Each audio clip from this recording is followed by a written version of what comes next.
ತಂದೆ ತಾಯಿಗಳು ಸಹ ನನ್ನ ಮಕ್ಕಳಿಗೆ ನಾನು ಗಿಫ್ಟ್ ಮಾಡಬೇಕು, ಒಂದು ಏನಾದರೂ ಕಾಣಿಕೆಯನ್ನು ಎತ್ತಿಡಬೇಕು ಅವ್ರಿಗೋಸ್ಕರ ಎನ್ನುವಂಥದ್ದನ್ನು ಈ ರೀತಿಯಲ್ಲಿ ಒಬ್ಬೊಬ್ಬರು ಒಂದೊಂದು ವಿಧದಲ್ಲಿ ಈ ಲೋಕದಲ್ಲಿ ಇರುವಂತಹ ಕಾಣಿಕೆ ವಿಷಯದಲ್ಲಿ ನಾವು ನೋಡ್ತೀವಿ. ಅದೇ ರೀತಿಯಲ್ಲಿ ಇದು ಯಾವ ಕಾಣಿಕೆ ಅಂತ ನೋಡುವಾಗ ವ್ಯಕ್ತಿ ಇನ್ನೊಬ್ಬ ವ್ಯಕ್ತಿಗಳಿಗೋಸ್ಕರ ಕೂಡಿಡುವಂತಹ ಇಲ್ಲವೇ ಕೊಟ್ಟುಕೊಳ್ಳುವಂತಹ ಕಾಣಿಕೆ ಆಗಿರುತ್ತೆ. ಸತ್ಯವೇದದಲ್ಲಿ ನಾವು ನೋಡುವುದಾದರೆ ಇಂತಹ ಕಾಣಿಕೆಗಳನ್ನು ಕೊಟ್ಟಿರುವಂಥದ್ದು ಸಹ ನಾವು ನೋಡ್ಬೋದು. ಎಲ್ಲಿ ಅಂತ ನಾವು ನೋಡುವುದಾದರೆ ಯಾಕೋಬರವರು ಅವರ ಅಣ್ಣನಾಗಿರುವಂತಹ ಏಸಾವರವರನ್ನು ಸಂಧಿಸುವಂತಹ ಸಮಯದಲ್ಲಿ ಕೆಲವು ಕಾಣಿಕೆಗಳನ್ನು ಕೊಟ್ಟು ಕಳಿಸ್ತಾರೆ ಪ್ರಿಯರೇ. ಏನು ಆ ಕಾಣಿಕೆಗಳನ್ನು ಅಂತ ನಾವು ನೋಡುವುದಾದರೆ ಆದಿಕಾಂಡ 32ನೇ ಅಧ್ಯಾಯ 13-14 ವಚನದಲ್ಲಿ ಇರುತ್ತೆ. ನೀವು ಆಮೇಲೆ ಅದನ್ನು ತೆಗೆದುಕೊಂಡು ನೋಡಿಕೊಳ್ಳಿ. ಅಲ್ಲಿ ಏನೇನನ್ನು ಕಾಣಿಕೆಯಾಗಿ ಕೊಡ್ತಾರೆ ಅಂದರೆ 200 ಆಡುಗಳನ್ನು 200 ಆಡುಗಳನ್ನು, ಅದೇ ರೀತಿಯಲ್ಲಿ 20 ಹೋರಿಗಳನ್ನು. ಒಂದು ಸಾರಿ ನೋಡಿಕೊಳ್ಳೋಣ ಆ ಮಾತನ್ನು. ಆ ಪುರುಷನು ಯಾಕೋಬನ ತೊಡೆಯ ಕೀಲನ್ನು ಮುಟ್ಟಿದ್ದರಿಂದ 32 ಇಸ್ರಾಯೇಲ್ಯರು ಇಂದಿನವರೆಗೂ ತೊಡೆಯ ಕೀಲಿನ ಮೇಲಿರುವ ಸೊಂಟದ ಮಾಂಸವನ್ನು ತಿನ್ನುವುದಿಲ್ಲ. 32ನೇ ಅಧ್ಯಾಯ 13-14 ವಚನ. ಅವನು ಆ ರಾತ್ರಿ ಅಲ್ಲೇ ಇಳಿದುಕೊಂಡು 200 ಆಡು, 20 ಓತ, 200 ಕುರಿ, 20 ಟಗರು ಮರಿಯನ್ನು ಹಾಲು ಕರೆಯುವ 30 ಒಂಟೆ, 40 ಆಕಳು, 20 ಹೆಣ್ಣು ಕತ್ತೆ, 10 ಕತ್ತೆ ಮರಿ, ಇವುಗಳನ್ನು ತನ್ನ ಅಣ್ಣನಾದ ಏಸಾವನಿಗೆ ಕಾಣಿಕೆಗಾಗಿ ತೆಗೆದುಕೊಂಡನು. ಈ ಕಾಣಿಕೆ ಅವರ ಅಣ್ಣನಿಗೆ ಯಾರು ಕಳಿಸ್ತಾ ಇದ್ದಾರೆ? ಯಾಕೋಬರವರು ಕಳಿಸ್ತಾ ಇದ್ದಾರೆ. ಅದೇ ರೀತಿಯಲ್ಲಿ ಮತ್ತೆ ಮನುಷ್ಯರು ವ್ಯಕ್ತಿಗಳು ಕೊಟ್ಟುಕೊಂಡಂಥ ಕಾಣಿಕೆಯನ್ನು ಕುರಿತು ಇನ್ನೊಂದು ಕಡೆ ನಾವು ನೋಡುವುದಾದರೆ ಇದೇ ಆದಿಕಾಂಡ 43ನೇ ಅಧ್ಯಾಯದಲ್ಲಿ ನಾವು ನೋಡುವುದಾದರೆ ಯಾಕೋಬರವರು ತನ್ನ ಮಗನಾಗಿರುವಂಥ ಯೋಸೇಪನ, ಅಲ್ಲಿರುವಂಥದ್ದು ಯೋಸೇಪನು ಅಂತ ಇನ್ನು ಮಗನಿಗೆ ಗೊತ್ತಿರಲ್ಲ, ಅವರ ಮಕ್ಕಳು ಬಂದು ಈ ರೀತಿ ಹೇಳಿದಾನೆ ಆ ವ್ಯಕ್ತಿ ಅಂತ ಹೇಳುವಾಗ ಅವರು ಕಾನಾನ್ಯ ದೇಶಕ್ಕೆ ಮತ್ತೆ ಹೋಗ್ಬೇಕಾದ್ರೆ ನೀವು ಇವುಗಳನ್ನೆಲ್ಲ ತೆಗೆದುಕೊಂಡು ಕಾಣಿಕೆಯನ್ನಾಗಿ ತೆಗೆದುಕೊಂಡು ಹೋಗಿ ಆ ವ್ಯಕ್ತಿಗೆ ಕೊಡಿ ಅಂತ ಹೇಳ್ತಾರೆ. ಏನೇನು ಅಂತ ನೋಡುವಾಗ ಈ ಒಂದು ದೇಶದಲ್ಲಿ ದೊರಕುವಂಥ ಶ್ರೇಷ್ಠವಾದವುಗಳನ್ನು ನೀವು ತೆಗೆದುಕೊಂಡು ಹೋಗ್ರಿ ಅಂತ ಹೇಳ್ತಾರೆ. ಆ ಮಾತನ್ನು ಒಂದು ಸಾರಿ ನಾವು ನೋಡಿಕೊಳ್ಳುವುದಾದರೆ 43ನೇ ಅಧ್ಯಾಯ 11ನೇ ವಚನವನ್ನು. ಅದಕ್ಕೆ ಅವರ ತಂದೆಯಾದ ಇಸ್ರಾಯೇಲನು ಅವರಿಗೆ, ನೀವು ಹೋಗಬೇಕಾಗಿದ್ದರೆ ಒಂದು ಕೆಲಸ ಮಾಡಿರಿ, ಈ ದೇಶದಲ್ಲಿ ದೊರಕುವ ಶ್ರೇಷ್ಠವಾದ ವಸ್ತುಗಳಲ್ಲಿ ಕೆಲವನ್ನು ನಿಮ್ಮ ಸಾಮಾನಿನಲ್ಲಿಟ್ಟು ಆ ಮನುಷ್ಯನಿಗೆ ಕಾಣಿಕೆಯಾಗಿ ತೆಗೆದುಕೊಂಡು ಹೋಗಿರಿ. ಸ್ವಲ್ಪ ತೈಲ, ಸ್ವಲ್ಪ ದ್ರಾಕ್ಷಾರಸ, ಕಾಕಂಬಿ, ಹಾಲುಮಡ್ಡಿ, ರಕ್ತಬೋಳ, ಆಕ್ರೋಡು, ಬಾದಾಮಿ ಇವುಗಳನ್ನು ತೆಗೆದುಕೊಂಡು ಹೋಗಿ ಕುಡಿರಿ. ನೋಡಿ ಪ್ರಿಯರೇ, ನೀವು ಇವಾಗ ಹೋಗ್ಬೇಕಾಗಿದ್ರೆ ಇವುಗಳನ್ನ ಕಾಣಿಕೆಯಾಗಿ ತೆಗೆದುಕೊಂಡು ಹೋಗಿ. ಏನೇನು ತೆಗೆದುಕೊಂಡು ಹೋಗ್ಬೇಕಪ್ಪ ಅಂದರೆ ಸ್ವಲ್ಪ ತೈಲ, ಸ್ವಲ್ಪ ದ್ರಾಕ್ಷಾರಸ, ಕಾಕಂಬಿ, ಆಲೂಮಡ್ಡಿ, ರಕ್ತಬೋಳ, ಆಕ್ರೋಡು, ಬಾದಾಮಿ ಇವುಗಳನ್ನು ಅಂದರೆ ಶ್ರೇಷ್ಠವಾದಂಥ ವಸ್ತುಗಳನ್ನು ಇಲ್ಲಿ ನಾವು ತಿನ್ನುವುದಕ್ಕೆ ಬಳಸ್ತಿರುವಂಥ ಶ್ರೇಷ್ಠವಾದಂಥ ವಸ್ತುಗಳಲ್ಲಿ ನೀವು ಕೆಲವನ್ನು ತೆಗೆದುಕೊಂಡು ಹೋಗಿ ಆ ವ್ಯಕ್ತಿಗೆ ಏನು ಮಾಡಿ ಕಾಣಿಕೆಯಾಗಿ ನೀವು ಕೊಡಿ ಎಂಬುದಾಗಿ ಹೇಳ್ತಿದ್ದಾರೆ. ಇದು ಯಾವುದು ಅಂತಂದರೆ ಮನುಷ್ಯರಿಗೋಸ್ಕರ ಕೊಟ್ಟುಕೊಳ್ಳುವಂತಹ ಕಾಣಿಕೆಯನ್ನು ಕುರಿತು ನಾವು ನೋಡ್ತಾ ಇದ್ದೀವಿ. ಆದರೆ ಇವಾಗ ನಾವು ಒಂದು ಸಾರಿ ಇನ್ನೊಂದು ಕಾಣಿಕೆಯನ್ನು ಕುರಿತು ನಾವು ಧ್ಯಾನಿಸ್ಕೊಳ್ತಾ ಇದ್ದೀವಿ. ಯಾವ ಕಾಣಿಕೆ ಅಂತಂದರೆ ದೇವರ ಸೇವೆ ನಿಮಿತ್ತವಾಗಿ ನಾವು ಮನಸ್ಫೂರ್ತಿಯಿಂದ ಕೊಡುವಂತಹ ಕಾಣಿಕೆಯನ್ನು ಕುರಿತು ಪ್ರಿಯರೇ. ಕಾಣಿಕೆ ಅಂದಿದ ತಕ್ಷಣ ನಾವು ಎಷ್ಟೊಂದು ಆಲೋಚನೆ ಮಾಡಿದ್ವಲ್ವಾ. ಈ ಲೋಕದಲ್ಲಿ ಕಾಣಿಕೆ ಅಂದಿದ ತಕ್ಷಣವೇ ಒಬ್ಬ ತಾಯಿ ತಂದೆ ತನ್ನ ಮಕ್ಕಳಿಗೆ ಶ್ರೇಷ್ಠವಾದದ್ದನ್ನು ಕೊಡಬೇಕೆಂದೇಳಿ ಆಶಿಸ್ತಾರೆ. ಹಾಗೆಯೇ ಮಕ್ಕಳು ಸಹ, ನನ್ನ ಫ್ರೆಂಡ್ಸ್ ಸಹ ನನಗೆ ಕೇಳಿದ್ಲು ಪ್ರಿಯರೇ, ನನ್ನ ತಾಯಿಗೆ ನಾನು ಒಂದು ಗಿಫ್ಟ್ ಕೊಡ್ಬೇಕು ಅಂದ್ಕೊಂಡಿದ್ದೀನಿ. ಎಂಥ ಗಿಫ್ಟ್ ಕೊಡ್ಬೇಕಂತೀಯ? ನಮ್ಮ ತಾಯಿಗೆ ಇದುವರೆಗೂ ಯಾರು ಸಹ ಕೊಟ್ಟಿರಬಾರ್ದು ಅಂಥ ಕಾಣಿಕೆ ಕೊಡ್ಬೇಕು ಅಂದ್ಕೊಂಡಿದ್ದೀನಿ ಕಣೆ, ಏನು ಕೊಡಬೇಕು ಅಂತ ಹೇಳ್ತೀಯಾ ಅಂತೇಳಿ ಸೊಲ್ಯೂಷನ್ ಕೇಳುವಂಥದ್ದು. ಅಂದರೆ ಎಂಥ ಆಲೋಚನೆಯಲ್ಲಿದ್ದಾರೆ ಮಕ್ಕಳು ಅಂದರೆ, ನನ್ನ ತಾಯಿಗೆ ಇದುವರೆಗೂ ಸಹ ಯಾರು ಕೊಟ್ಟಿರಬಾರ್ದು ಅಂಥ ಕಾಣಿಕೆಯನ್ನು ನಾನು ಕೊಡಬೇಕು ಎನ್ನುವಂಥ ಆಸೆಯಿಂದ ಯಾರಿದ್ದಾರೆ? ಮಕ್ಕಳಿದ್ದಾರೆ. ಅದೇ ರೀತಿಯಲ್ಲಿ ನನ್ನ ಮಕ್ಕಳಿಗೆ ಇದುವರೆಗೂ ಯಾವ ತಂದೆ ತಾಯಿಗಳು ಮಾಡಿರಬಾರ್ದು ಅಂಥದನ್ನು ನಾನು ಮಾಡಬೇಕು ಎನ್ನುವಂಥ ಆಲೋಚನೆಯಲ್ಲಿ ಯಾರಿದ್ದಾರೆ ಅಂತಂದರೆ ತಂದೆ ತಾಯಿಗಳಿದ್ದಾರೆ ಪ್ರಿಯರೇ. ಇವರೆಂಥ ಕಾಣಿಕೆಯನ್ನು ಈ ಲೋಕದಲ್ಲಿ ಕೊಟ್ಟರು ಈ ಲೋಕ ಬಿಟ್ಟು ಹೋಗುವಾಗ ಅವೆಲ್ಲವೂ ಏನಾಗ್ತವೆ ಅಂತಂದರೆ ಅಳಿದು ಹೋಗ್ತವೆ ಪ್ರಿಯರೇ, ನಾಶವಾಗ್ತವೆ. ಈ ಲೋಕದಲ್ಲಿ ಮನುಷ್ಯರೇ ನಾವು ಬಹಳ ದಿನ ಇರಲ್ಲ ಅಲ್ವಾ, ಸ್ವಲ್ಪ ದಿನ ಇದ್ದ ನಂತರ ಹೊರಟು ಹೋಗ್ತೀವಿ. ಅದೇ ರೀತಿಯಲ್ಲಿ ಕಾಣಿಕೆ ಅನ್ನುವಂಥ ವಿಷಯದಲ್ಲಿ ವ್ಯಕ್ತಿಗಳ ಮಧ್ಯದಲ್ಲಿ ಕೊಟ್ಟುಕೊಳ್ಳುವಂತಹ ಕಾಣಿಕೆಯನ್ನು ಕುರಿತು ನಾವು ನೋಡಿದ್ದೀವಿ. ಆದರೆ ದೇವರ ವಿಷಯದಲ್ಲಿ ಅರ್ಪಿಸುವಂತಹ ಕಾಣಿಕೆಯ ವಿಷಯದಲ್ಲಿ ನಾವು ಬಂದಾಗ ದೇವರನ್ನು ನಾವು ಎಂಥ ಮನಸ್ಸಿನಿಂದ, ಯಾವ ಮನಸ್ಸಿನಿಂದ ದೇವರಿಗೆ ಕೊಡಬೇಕು ಅಂತಂದಾಗ ಮೊದಲನೆಯ ಆಜ್ಞೆನೇ ಯಾವುದು ದೇವರ ಆಜ್ಞೆಗಳಲ್ಲಿ ಅಂದರೆ, ತಂದೆಯಾದ ದೇವರನ್ನು ನಾವು ಹೇಗೆ ಪ್ರೀತಿಸಬೇಕಂತೆ? ಪೂರ್ಣ ಹೃದಯದಿಂದಲೂ, ಪೂರ್ಣ ಬುದ್ಧಿಯಿಂದಲೂ, ಪೂರ್ಣ ಜ್ಞಾನದಿಂದಲೂ, ಪೂರ್ಣ ಶಕ್ತಿಯಿಂದಲೂ ಯಾರನ್ನು ಪ್ರೀತಿಸ್ಬೇಕು ಪ್ರಿಯರೇ? ನಾವು ದೇವರನ್ನು ಪ್ರೀತಿಸಬೇಕು. ಮೊದಲನೆಯ ಸ್ಥಾನದಲ್ಲಿ ನಾವು ದೇವರನ್ನು ಪ್ರೀತಿಸುವುದಾದರೆ ನಾವು ಶ್ರೇಷ್ಠವಾಗಿ ದೇವರನ್ನು ಪ್ರೀತಿಸುವವರಾಗ್ತೀವಿ. ನಮಗಿರುವ ಶ್ರೇಷ್ಠವುಗಳಲ್ಲಿ ದೇವರಿಗೆ ಕೊಡುವುದಕ್ಕೆ ಇಷ್ಟಪಡ್ತೀವಿ. ನಾವು ಬೆಳಿಗ್ಗೆನೇ ಕೇಳಿದ್ದೀವಿ ಮನೋಜಣ್ಣನವರ ಮೂಲಕ, ನಂಬಿದ್ರಿಂದಲೇ ಏಬೇಲರವರು ತಂದೆಯಾದ ದೇವರಿಗೆ ಶ್ರೇಷ್ಠವಾದಂಥದ್ದನ್ನು ಅರ್ಪಿಸುವುದಕ್ಕೆ ಸಿದ್ಧರಾದರು ಪ್ರೇರೆ. ಚೊಚ್ಚಲಾದದ್ದನ್ನು, ಬಲಿಷ್ಠವಾದದ್ದನ್ನು ಅರ್ಪಿಸುವುದಕ್ಕೆ ಮುಂದಾದರು. ಯಾಕೆ ಅಂತಂದರೆ ಆತನಲ್ಲಿ ದೇವರ ಮೇಲೆ ಒಂದು ಗಾಢವಾದಂಥ ನಂಬಿಕೆ ಇತ್ತು. ಏನು ನಂಬಿಕೆ ಅಂದರೆ, ಈ ಬಲಿ ನನ್ನ ಪಾಪಗಳನ್ನು ಪರಿಹರಿಸಿ ನನ್ನನ್ನು ದೇವರಿಗೆ ಹತ್ತಿರ ಮಾಡುವಂಥದ್ದಾಗಿದೆ ಎನ್ನುವಂತಹ ಒಂದು ನಂಬಿಕೆ. ನಾವು ದೇವರ ಬಳಿಗೆ ಬರುವಾಗ ದೇವರು ಇದ್ದಾರೆ ಎಂಬುದಾಗಿ ನಾವು ನಂಬುವವರಾಗಿರಬೇಕು. ನಾವು ದೇವರನ್ನು ನಂಬಿ ಯೇಸು ಕ್ರಿಸ್ತರನ್ನು ಸ್ವಂತ ರಕ್ಷಕನನ್ನಾಗಿ ಅಂಗೀಕರಿಸಿದರೆ ದೇವರು ನನ್ನನ್ನು ವಿಮೋಚನೆ ಕೊಟ್ಟು ಈ ಲೋಕದಲ್ಲಿ ಪಾಪದಿಂದ ಬಿಡುಗಡೆ ಮಾಡಿ ಪರಲೋಕಕ್ಕೆ ನಡೆಸ್ತಾರೆ ಎಂಬುದಾಗಿ ನಾವು ನಂಬುವವರಾಗಿರಬೇಕು. ಅದೇ ರೀತಿಯಲ್ಲಿ ನಾವು ಕಾಣಿಕೆ ವಿಷಯದಲ್ಲಿ ನಾವು ಆಲೋಚಿಸ್ಕೊಳ್ತಾ ಇದ್ದೀವಿ ಅಲ್ವಾ? ನಾವು ಸತ್ಯವೇದದಲ್ಲಿ ಒಂದು ಮಾದರಿಯನ್ನು ನೋಡಿಕೊಳ್ಳೋದಕ್ಕೆ ಮುಂಚೆ ಈ ಲೋಕದಲ್ಲಿ ಕಾಣಿಕೆಯನ್ನು ಕುರಿತು ಕ್ರೈಸ್ತರಲ್ಲಿ ನಡೀತಿರುವಂತಹ ಒಂದು ಚಲ್ಲಾಟಗಳು, ಜಗಳಗಳು, ಕಿತ್ತಾಟಗಳು ನಾವೆಲ್ಲ ನೋಡ್ತಾ ಇದ್ವಿ. ಹೊರಗಿನ ಪ್ರಪಂಚ ಸಹ ಹೀಗೆ ಅನ್ಕೊಳ್ತಾ ಇದೆ ಪ್ರಿಯರೇ. ಉದಾಹರಣೆಯಾಗಿ ನನಗೂ ಈ ಸಂಗತಿ ಕೇಳಿದಾಗ ಆಶ್ಚರ್ಯ ಆಯಿತು. ಏನಂತಂದರೆ, ತಮ್ಮರವರು ಅಂದರೆ ಪಾಂಡವರು ಹಾಸ್ಟೆಲಲ್ಲಿ ಇದ್ದರು ಪ್ರೇರೆ. ಹಾಸ್ಟೆಲಲ್ಲಿದ್ದಾಗ ಅಮ್ಮರವರು ನೋಡುವುದಕ್ಕೆ ಮಾತಾಡಿಸಿ ಬಂದು ಹಾಗೆ ಕ್ರಿಸ್ಮಸ್ ಹಬ್ಬಕ್ಕೆ ಕರೆಯೋದಕ್ಕಂತೇಳಿ ಹೋಗಿದ್ದರು. ಹೋದಾಗ ಅವರೊಂದು ಶಿಕ್ಷಕರಿಗೆ, ಸರ್ ಈ ರೀತಿ ಹಬ್ಬ ಇದೆ ಮತ್ತು ನಮ್ಮ ಮಗನನ್ನು ಕಳಿಸಿಕೊಡಿ ಅಂತಂದಾಗ, ನೀವು ಕ್ರಿಶ್ಚಿಯನ್ಸಾ ಅಂತ ಕೇಳಿದ್ರಂತೆ ಅವರು. ಹೌದು ಅಂತಂದಾಗ, ನಿಮ್ಮ ಮಗನನ್ನು SSLC ಓದಿಸಿ ಬಿಡಿಸ್ಬಿಡಿ ಸಾಕು, ಆ ಒಂದು ಕೆಲಸದಲ್ಲಿ ಬಿಟ್ಟುಬಿಡಿ, ಉದ್ಯೋಗ ಚೆನ್ನಾಗಿದೆ, ಅದರಲ್ಲಿ ಆದಾಯ ಜಾಸ್ತಿ ಬರುತ್ತೆ ಅಂತ ಹೇಳಿದ್ರಂತೆ ಪ್ರಿಯರೇ. ನಗು ಬಂತು ಒಂದು ರೀತಿ. ಅಂದರೆ ಏನು ಅನ್ಕೊಳ್ತಿದ್ದಾರೆ ಅಂದರೆ, ಅವರು ಆದಾಯಗೋಸ್ಕರ ಕ್ರೈಸ್ತರಲ್ಲಿ ಹೋದರೆ ಚೆನ್ನಾಗಿ ಆದಾಯ ಇದೆ ಎಂಬುದಾಗಿ ಲೋಕ ಜನನು ಸಹ ಏನು ತಿಳ್ಕೊಂಡಿದ್ದಾರೆ? ಆದಾಯ ಅದರಲ್ಲಿ ಚೆನ್ನಾಗಿ ಬರುತ್ತೆ, ಆದಾಯ ಬರುತ್ತೆ ಎಂಬುದಾಗಿ. ಕಾಣಿಕೆಗೋಸ್ಕರ ಕಕೃತಿ ಪಡುವಂತಹ ಸ್ಥಿತಿಯಲ್ಲಿ ಕ್ರೈಸ್ತರು ಇದ್ದಾರೆ ಎಂಬುದಾಗಿ ಅನ್ಯ ಜನರು ಸಹ ಅನ್ಕೊಳ್ತಾ ಇದ್ದಾರೆ ಪ್ರಿಯರೇ. ಅದಕ್ಕೇ ನೀವು ಕ್ರೈಸ್ತರಾಗಿ ಆ ಒಂದು ಇದರಲ್ಲಿ ಬಿಟ್ಬಿಡಿ ನಿಮ್ಮ ಮಗನ್ನ, ಅದರಲ್ಲಿ ಚೆನ್ನಾಗಿ ಆದಾಯ ಇದೆ ಅಂದಾಗ ಎಷ್ಟು ನೀಚವಾದ ಮಾತಲ್ವ? ಅಂದರೆ ದೇವರು ಸೇವೆಯನ್ನು ಕಾಣಿಕೆ ಅಂದ ತಕ್ಷಣ ಅದರಲ್ಲಿ ಚೆನ್ನಾಗಿ ಆದಾಯ ಬರುತ್ತೆ, ಚೆನ್ನಾಗಿ ಕಾಣಿಕೆ ಬರುತ್ತೆ, ನಿಮ್ಮ ಮಗನ ಸುಖದಿಂದಿರ್ಬೋದು, ನೀವು ಮುಂದೆ ಓದಿಸೋದೇ ಬೇಡ, SSLCಗೆ ಪೂರ್ತಿ ಮಾಡಿಸಿ ಆ ಕೆಲಸಕ್ಕೇ ಬಿಟ್ಬಿಡಿ ಅಂತ ಹೇಳಿದರೆ ಎಂಥ ಮಾತಲ್ವ? ಅಂದರೆ ನಾವು ಅದ್ರ ಮೇಲೇ ಆಧಾರಗೊಂಡು ಬದುಕುವಂತಹ ಸೇವಕರನ್ನ, ಅದರ ಕಾಣಿಕೆಗೋಸ್ಕರನೇ ಸೇವಕರಾಗುವಂತಹ ಆಗಬೇಕು ಎಂಬುದಾಗಿ ಹೇಳ್ತಿದ್ದಾರೆ. ಅಂದರೆ ಎಂಥ ಮಾತು ಪ್ರೇರೆ!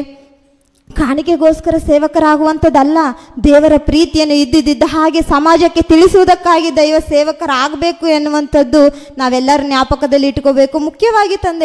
ಮುಖ್ಯವಾಗಿ ಪ್ರಿಯರೇ, ಮುಂದೆ ನಾವೆಲ್ಲರೂ ಸಹ ಸೇವಕರಾಗಬೇಕು ಎನ್ನುವಂಥ ಆಲೋಚನೆಯಲ್ಲಿರುವಂಥ ವಿದ್ಯಾರ್ಥಿಗಳು ನಾವಿಲ್ಲಿರುವುದರಿಂದ ಮುಂದೆ ನಾವುಗಳು ಸೇವೆ ಮಾಡುವಂಥ ಅವಕಾಶ ಸಿಕ್ಕಾಗ ಕಂಪಲ್ಸರಿ ನಾವು ನಮ್ಮ ಒಂದು ಮನೆಯಲ್ಲಿ ಪೋಷಣೆಗಾಗಿ ಒಂದು ಚಿಕ್ಕ ಯಾವುದಾದ್ರೂ ಜಾಬ್ ನೋಡಿಕೊಳ್ಳೋಣ ಪ್ರಿಯರೇ. ಯಾವುದಾದ್ರೂ ಒಂದು ಚಿಕ್ಕ ಕೆಲಸವನ್ನು ನೋಡಿಕೊಂಡು ಆ ಕೆಲಸದ ಜೊತೆಗೆ ಸೇವೆ ಮಾಡೋಣ. ಯಾವತ್ತಿಗೂ ನಾವು ಒಂದು ಸಭೆಯ ಮೇಲೆ ಭಾರ ಆಗಬಾರ್ದು. ಕಾಣಿಕೆಯ ವಿಷಯದಲ್ಲಿ ಕಾಣಿಕೆಯನ್ನು ಸಹ ಎಂಥ ಮನಸ್ಸಿನಿಂದ ಯಾವ ರೀತಿ ಕೊಡಬೇಕು ಎಂಬುದಾಗಿ ಸಹ ದೇವರು ಹೇಳಿದ್ದಾರೆ ಪ್ರಿಯರೇ. ಹಳೆ ಒಡಂಬಡಿಕೆಯಲ್ಲಿ ದಶಮ ಭಾಗವನ್ನು ಕುರಿತು ತೋರಿಸಿ ಸಭೆಯಲ್ಲಿ ಎಷ್ಟೋ ಜನರು ಬೆದರಿಸುತ್ತಾ ಕಾಣಿಕೆ ಕೇಳ್ತಾ ಇದ್ದಾರೆ ಎಂಬುದಾಗಿ ಕೇಳಲ್ಪಟ್ಟೆ ಪ್ರಿಯರೇ. ಒಬ್ಬ ಅಜ್ಜಿಯವರು ಬಂದು ಹೇಳ್ತಿದ್ರೆ ಒಂಥರ ದುಃಖ ಆಯಿತು ಪ್ರಿಯರೇ. ಏನಂತಂದರೆ, ಈ ರೀತಿ ಕಾಣಿಕೆ ಬರೀ ನಾವು ಎಂಥ ಸ್ಥಿತಿಯಲ್ಲಿ ಇದೀವಿ ಅಂತಲೂ ಕೇಳಲ್ಲ ಅವರು, ಬರೇ ಕೊಡಿ ಅಂತಾರಮ್ಮ, ಅದಕ್ಕೆ ನಾನು ಹೋಗೋದನ್ನೇ ಬಿಟ್ಟುಬಿಟ್ಟೆ ಅಂತ ಹೇಳ್ತಾರೆ.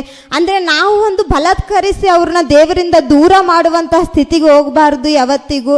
ಅದರಿಂದ ಪ್ರಿಯರೇ, ನಾವು ಕಾಣಿಕೆ ಎಂಥ ಮನಸ್ಸಿನಿಂದ ಕೊಡುವಂಥ ಕಾಣಿಕೆಯನ್ನು ದೇವರು ಅಂಗೀಕರಿಸ್ತಾರೆ. ಎಂಥ ಕಾಣಿಕೆಗಳು ದೇವರಿಗೆ ಸಮರ್ಪಣೆ ಆಗುತ್ತೆ ಅಂತಂದರೆ, ನಮ್ಮ ಕಾಣಿಕೆ ಯಾವ ಅನ್ನೋದಕ್ಕೆ ಒಬ್ಬ ಬಡ ವಿಧವೆಯ ಒಂದು ಉದಾಹರಣೆಯನ್ನು ನೋಡಿಕೊಳ್ಳೋಣವಾ? ಎಷ್ಟು ಶ್ರೇಷ್ಠವಾದಂಥ ತಾಯಿ ಪ್ರಿಯರೇ. ಒಂದು ಸಾರಿ ನೋಡಿಕೊಳ್ಳೋಣ ಆ ತಾಯಿಯ ಒಂದು ಉದಾಹರಣೆಯನ್ನು. ಲೂಕರವರ ಸುವಾರ್ತೆ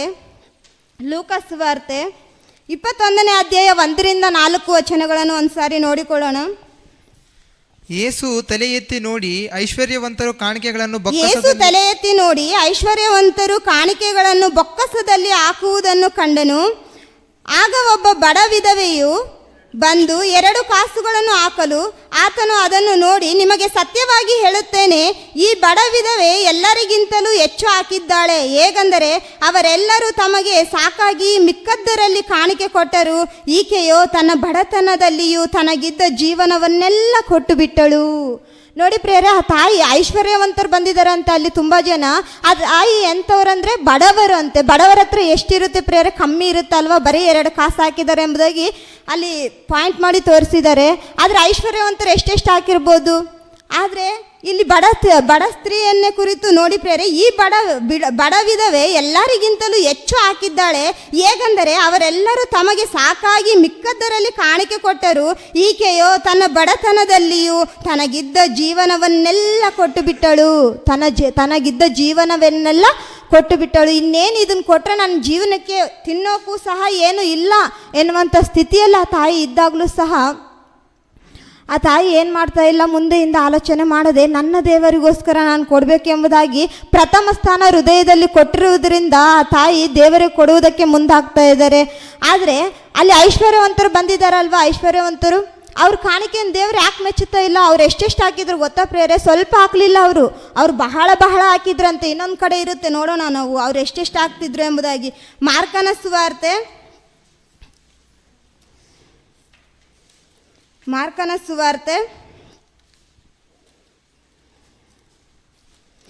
12ನೇ ಅಧ್ಯಾಯ 41ರಿಂದ 44 ಪ್ರೇರೆ. ಯೇಸು ಬೊಕ್ಕಸದ ಮನೆಗೆ ಎದುರಾಗಿ ಕೂತುಕೊಂಡು ಜನರು ಬೊಕ್ಕಸದಲ್ಲಿ ಹಣ ಹಾಕುವುದನ್ನು ನೋಡುತ್ತಿದ್ದನು. ಅನೇಕ ಮಂದಿ ಐಶ್ವರ್ಯವಂತರು ಬಹಳ ಹಾಕುತ್ತಿರಲು ಒಬ್ಬ ಬಡ ವಿಧವೆಯು ಬಂದು 2 ಕಾಸು ಅಂದರೆ 1 ದುಗ್ಗಾಣಿ ಹಾಕಿದಳು. ಆಗ ಆತನು ತನ್ನ ಶಿಷ್ಯರನ್ನು ಹತ್ತಿರಕ್ಕೆ ಕರೆದು, ನಿಮಗೆ ನಿಜವಾಗಿ ಹೇಳುತ್ತೇನೆ, ಬೊಕ್ಕಸದಲ್ಲಿ ಹಾಕಿರುವವರೆಲ್ಲರಲ್ಲಿ ಈ ಬಡ ವಿಧವೆ ಹೆಚ್ಚು ಹಾಕಿದ್ದಾಳೆ.